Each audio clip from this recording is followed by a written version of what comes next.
कहानी है रामपुर गांव की, जहां के मर्द महिलाओं को हमेशा नीचा दिखाने की कोशिश में रहते। अरे अभी तक खाना नहीं आया, क्या मुझे एक और शादी करने की जरूरत है? नहीं जी नहीं, ऐसा मत करना, वरना मैं कहाँ जाऊंगी। खाना लेकर मैं अभी आई जी। गांव की पंचायत में भी फैसले हमेशा औरतों के खिलाफ ही रहते। मैं जो फैसला सुनाता हूँ वो भगवान की आज्ञा होती है। इस लड़के ने अपने मन से शादी करके अच्छा नहीं किया। लड़के को घर भेज दो और इसकी शादी इसकी जाति की किसी लड़के से करवा दो, लेकिन ये लड़की, इसे तो गांव के बाहर निकाल दो।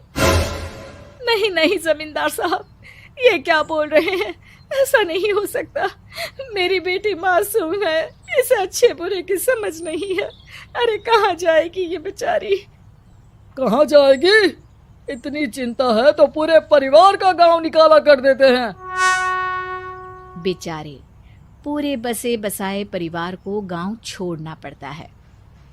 चाहे जो हो, अगर बेटियों को कंट्रोल नहीं कर सकते तो गांव में रहने का कोई मतलब नहीं है।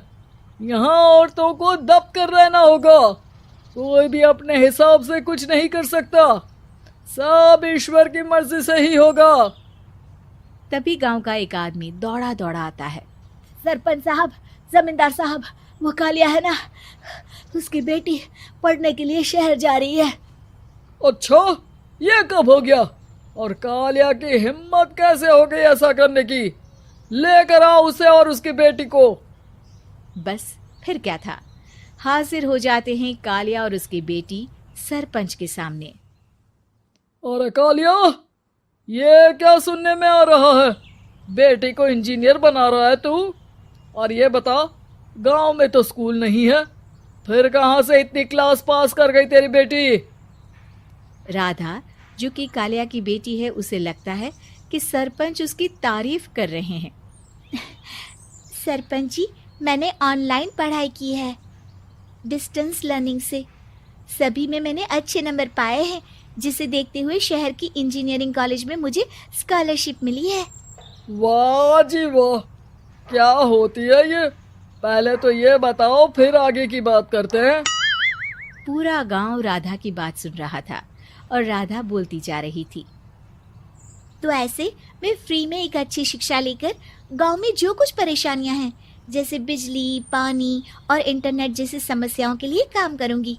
मैं गांव को शहर से जोड़ने के लिए पुल का निर्माण करवाने का प्रस्ताव रखूंगी। मुझे पूरी उम्मीद है कि जल्द ही हमारा गांव भी तरक्की की राह पर चल पड़ेगा। राधा की बात सुनकर सारे गांव वाले ताली बजाने लगते हैं। सरपंच को समझ नहीं आता कि वो क्या करे। चुप रह नादान लड़की, गांव के खिलाफ जाने के लिए तुझे गांव से बेदखल कर दिया जाएगा, वो भी पूरे परिवार के साथ। और हाँ, अगर ठीक से गांव में रहना चाहती है तो ये पढ़ाई लिखाई छोड़ दे। हम तेरे लिए गांव का कोई होनहार लड़का देखेंगे। तभी गांव का एक आदमी बोल पड़ता है। अरे नहीं नहीं सरपंच जी, राधा बिटिया जो बता रही है, अगर वैसा हो जाए तो हम लोगों को पैसा कमाने के लिए बाहर नहीं जाना पड़ेगा। हाँ जी, और ना ही कोसों दूर पानी के लिए भटकना पड़ेगा। हमारे बच्चे भी अच्छी पढ़ाई कर सकेंगे और आगे बढ़ेंगे, ना कि हमारी तरह खेती करते बैठेंगे। क्यों गांव वालों, राधा बिटिया का साथ देना चाहिए ना। सरपंच देखता है कि गांव राधा के साथ है तो वो चुप हो जाता है। वो घर आकर अपने सलाहकार से बात करता है, जो बहुत ही चालाक किस्म का इंसान होता है। अरे सरपंच साहब, आपको बहुत ही होशियारी से काम लेना पड़ेगा। एक बार गांव तरक्की कर गया, यहाँ के बालक पढ़ लिए तो कोई ना पूछेगा आपको। और फिर ये जो बेटा और बेटी है ना आपके, इनको भी आम लोगों की तरह ही जीवन जीना होगा। हाँ, लेकिन करे तो क्या करे? वो ना आप मुझ पर छोड़ दीजिए, बस मैं जैसा बोलूं करते जाइए। अगले रोज सुबह जब गांव वाले सोकर उठते हैं तो राधा के घर के बाहर और साथ ही वो लोग जिन्होंने राधा का सपोर्ट किया था, उनके घर के आगे लाल रंग से कल आऊंगी लिखा होता है। कल आऊंगी, यह क्या होता है?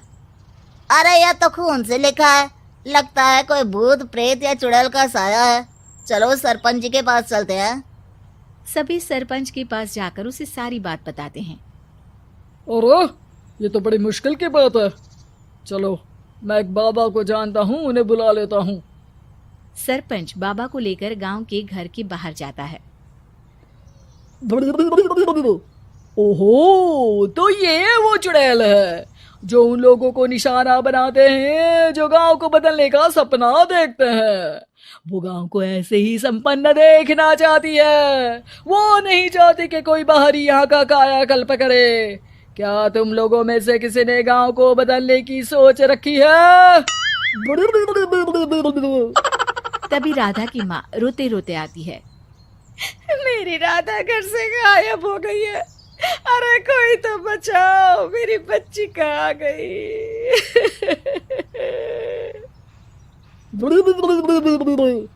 ले गई वो चुड़ैल, तेरी बच्ची को ले गई। अब वो उसे श्रापित करके छोड़ेगी, उस पर चुड़ैल का साया हो जाएगा। तभी बुरी सी हालत में राधा भी वहां आ जाती है। उसके बाल चुड़ैल की तरह फैले होते हैं और कपड़ों में खून लगा होता है। सभी राधा को देखकर डर जाते हैं।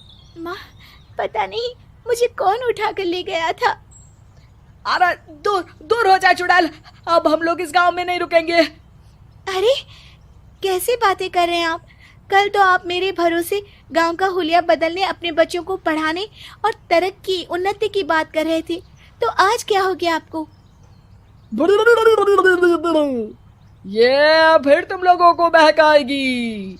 ये चुड़ैल गांव में आ चुकी है, ऐसे ही ये तुम्हारे घर के बच्चों को भी ले जाएगी।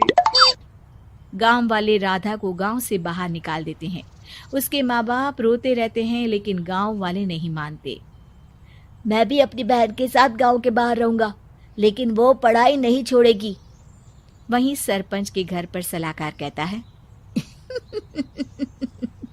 देखा, सांप भी मर गया और लाठी भी नहीं टूटी।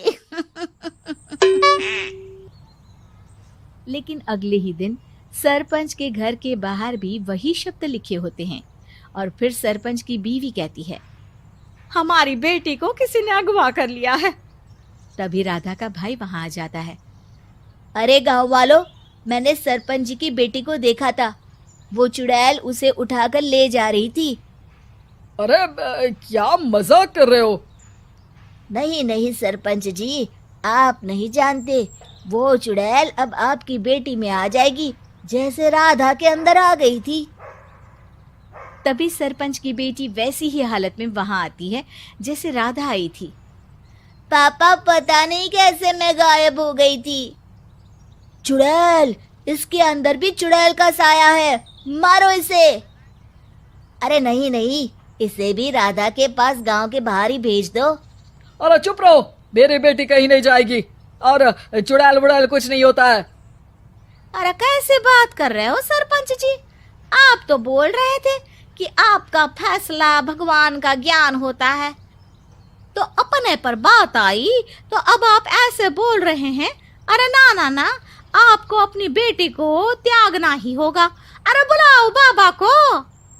राधा का भाई बाबा को ले आता है, जिसे अब गांव वालों के डर के कारण सच बोलना पड़ता है।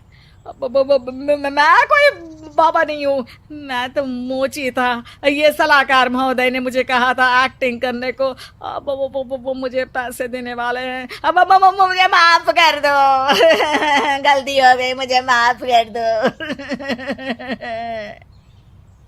तभी वहां राधा आ जाती है। देखा सरपंच जी, जब गांव के बच्चे साक्षर होंगे तो आप जैसे लोगों की चालाकी नहीं चलेगी।